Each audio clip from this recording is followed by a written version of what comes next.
Quem foi Mário Sérgio Pontes de Paiva? Dono de uma técnica absurda, visão de jogo impressionante, uma personalidade muito forte, fez parte de vários times lendários do futebol brasileiro. Começou a carreira no Flamengo em 1970, mas foi no Vitória entre 71 e 75 que se consolidou como um dos principais jogadores do país, recebendo a bola de prata nos campeonatos brasileiros de 73 e 74. Sua versatilidade permitiu atuar em diversos clubes de renome, como o Fluminense da máquina tricolor, no qual ganhou títulos cariocas importantes. No Botafogo também jogou, vestiu também a camisa do Internacional, campeão brasileiro invicto de 79, vestiu também a camisa do São Paulo, onde foi campeão paulista de 81, e o Grêmio em 1983, que conquistou a Copa Intercontinental, vencendo o Hamburgo na final por 2-1, sendo muito decisivo na final, uma exibição de gala do mesmo. Jogou também no Palmeiras, quase foi para a Copa do Mundo de 82, estava na lista final, porém foi cortado na reta final pelo Tele Santana, um personagem icônico do futebol brasileiro. Sempre fui ambicioso. Eu acho que o homem que não é ambicioso, ele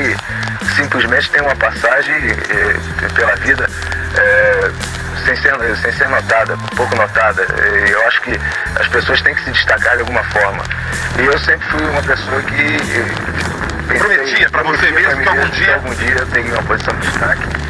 E seria uma pessoa respeitada, independente da minha condição financeira, que naquela época era uma condição precária. Você já ouviu falar do dia em que um jogador do São Paulo sacou uma arma após um jogo e deu tiros em direção a torcedores?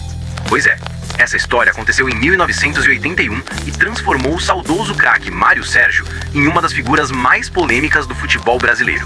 O São Paulo viajava até São José dos Campos para enfrentar o São José, um time que vivia um ótimo momento e lotava seu estádio com uma torcida apaixonada, e, naquele dia, hostil como poucas vezes se viu.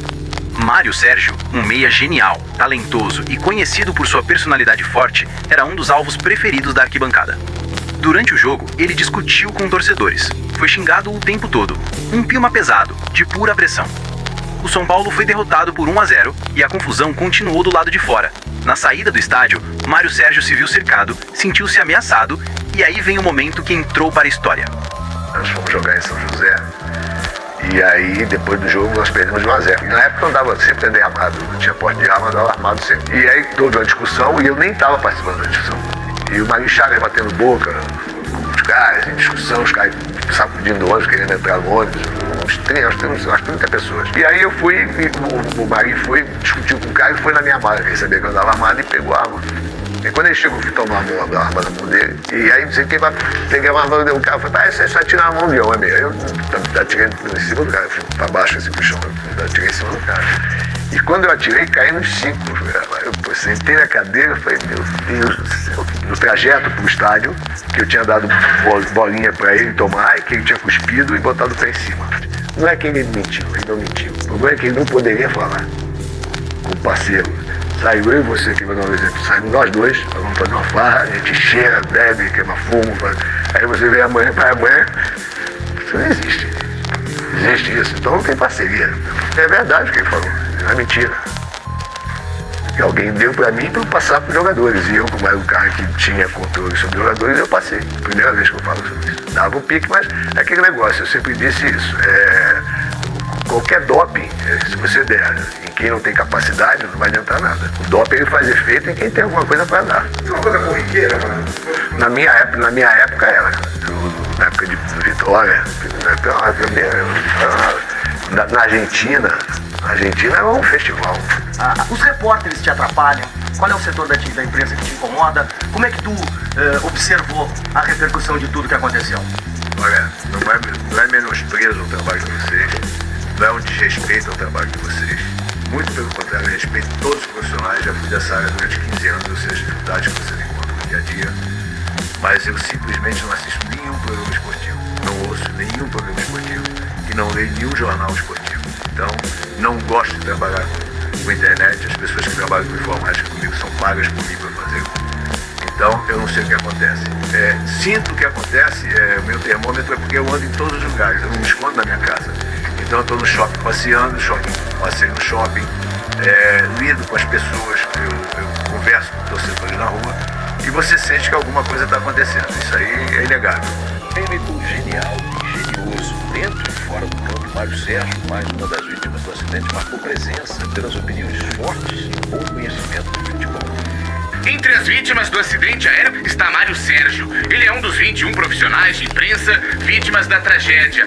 Antes de ser comentarista esportivo, ele ganhou fama como jogador de grandes clubes brasileiros e como técnico de futebol.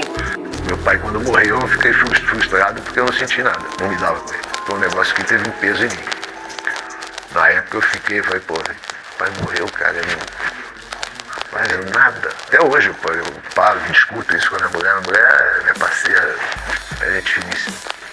Então eu discuto muito isso, às vezes eu discuto com ela, é um negócio que eu não entendi até hoje. Minha avó, quando morreu, pô, sofri barbaridade.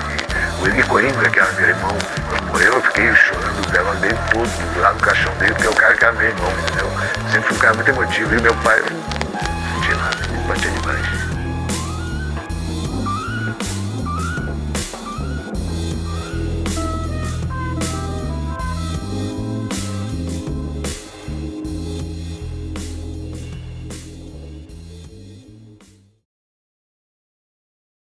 O polêmico legado de Mário Sérgio, o craque indomável que atirou em torcedores.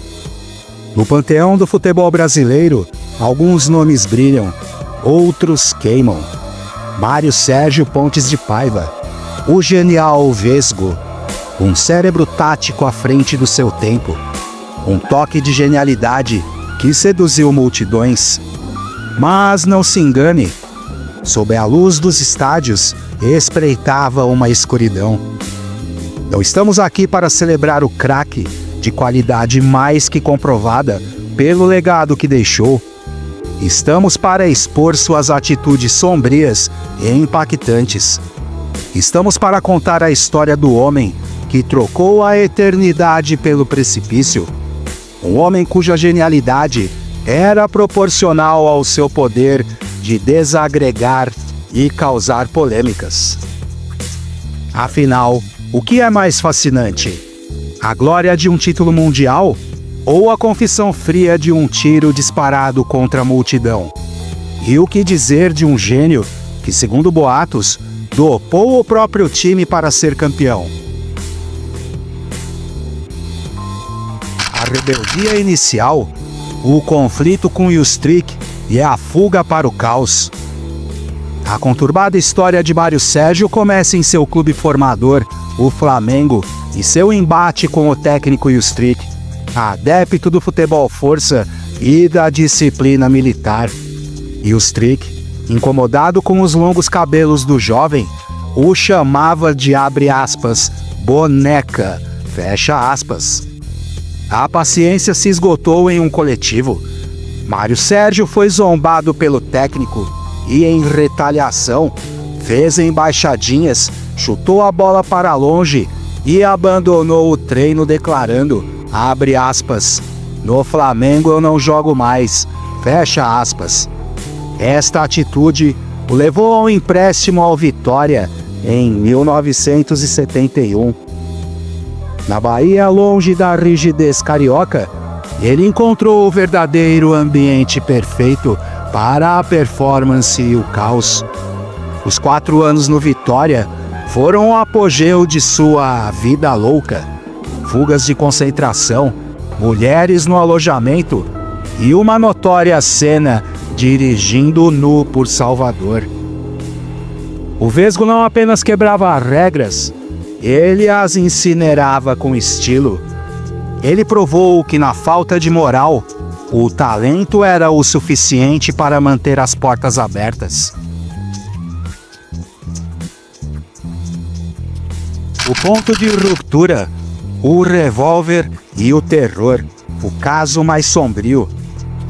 Mas a instabilidade pessoal se tornou uma ameaça pública em 1982, durante sua passagem pelo São Paulo. Após uma partida contra o São José, Mário Sérgio foi hostilizado por torcedores rivais. Eis o ato que gerou o apelido. Acuado, a resposta do craque foi aterrorizante.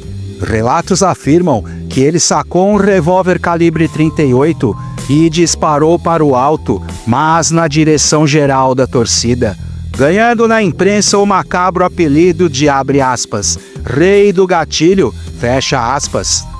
A justificativa é no mínimo perversa. Anos depois, em entrevista, ele afirmou que outro jogador do São Paulo, Marinho Chagas, foi quem pegou a arma no momento da confusão. A arma essa de propriedade de Mário Sérgio e que estava em sua bolsa. Mário então tirou a arma de Marinho, afirmando que, abre aspas, isso só funciona nas mãos de um homem, fecha aspas, e efetuou os disparos. Um argumento fraco que beira o ridículo, uma vez que Mário Sérgio teve a oportunidade de não realizar os disparos no momento que tomou a arma de Marinho, mas preferiu fazê-los, e que mantém a essência doentia do ato. Um craque que usou da violência armada e do terror psicológico contra torcedores desarmados. A vaia merecia um tiro? Para Mário Sérgio, aparentemente sim. Ele não via limites entre a fúria do campo e a lei da rua.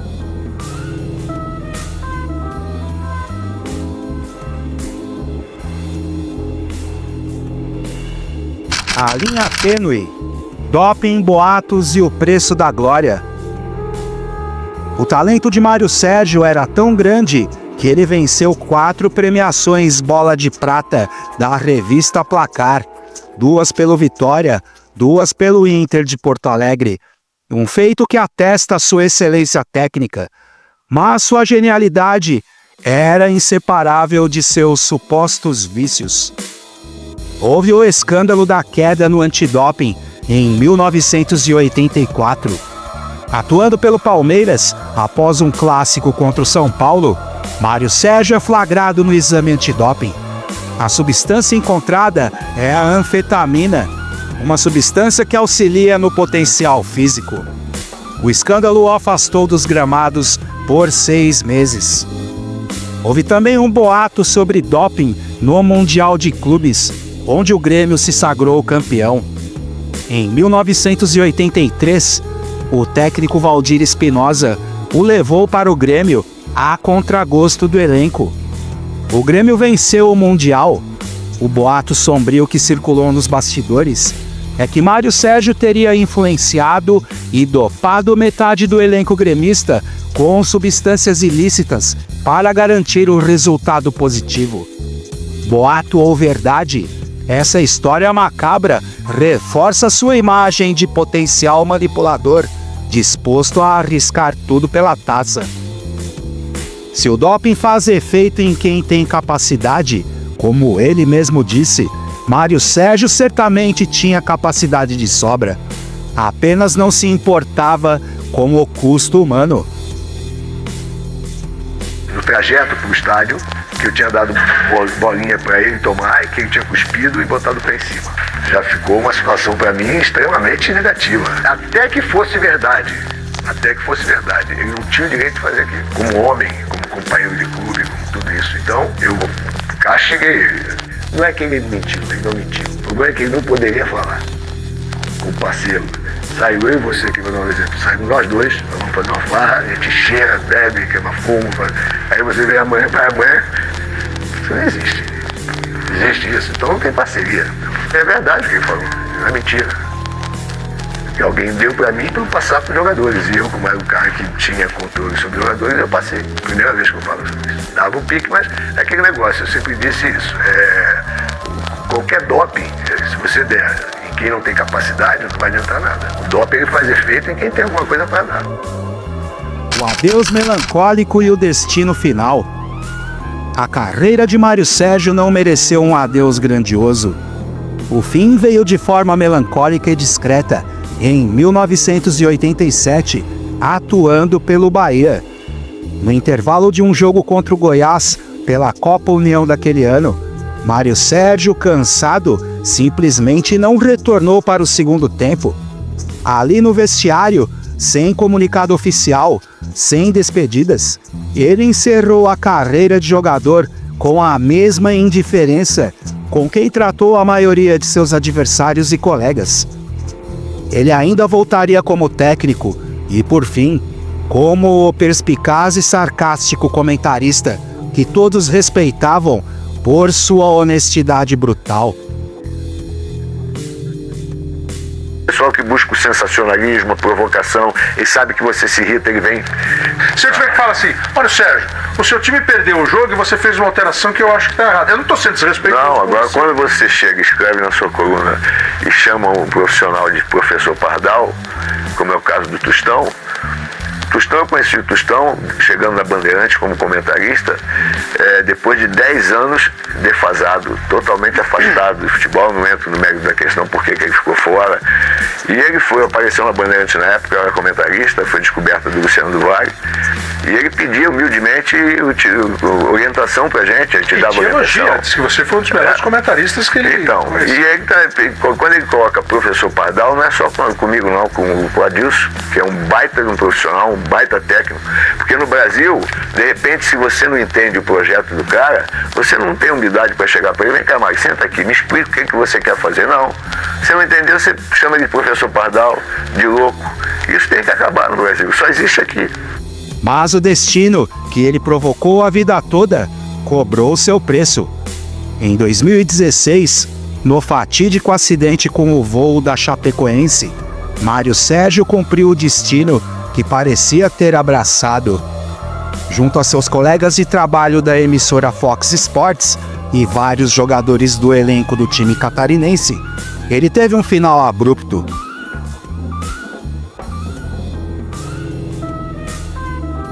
Ele foi o gênio, o provocador, o rei do gatilho. O Vesgo nos deixou com o legado duplo de um talento puro e uma escuridão sem limites. Afinal, o que fascina mais, a luz ou a sombra? Este foi mais um Maloca Pop.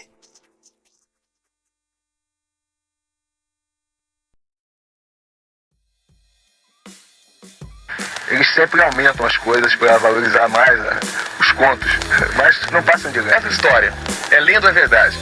O Fluminense precisava vencer uma partida de qualquer maneira. Antes, Francisco Alves tinha duvidado da categoria de Mário Sérgio. O Fluminense venceu, parece-me, por 3-0. Aí ele foi com 3-1. Fui cumprimentar você no vestiário, você puxou o juiz, o doutor Francisco Horta, pro chuveiro. É lenda ou é verdade? Não foi bem assim, não foi puxei para debaixo do chuveiro. Dá a impressão que eu puxei e molhei o homem todo, não é nada disso. Eu tomei a atitude de um homem ofendido, porque eu, na época, um chefe de família, pai de filhos, ser chamado de moleque, eu não achei justo. E achei menos justo ainda depois de ele ter dito isso tudo, vir me cumprimentar.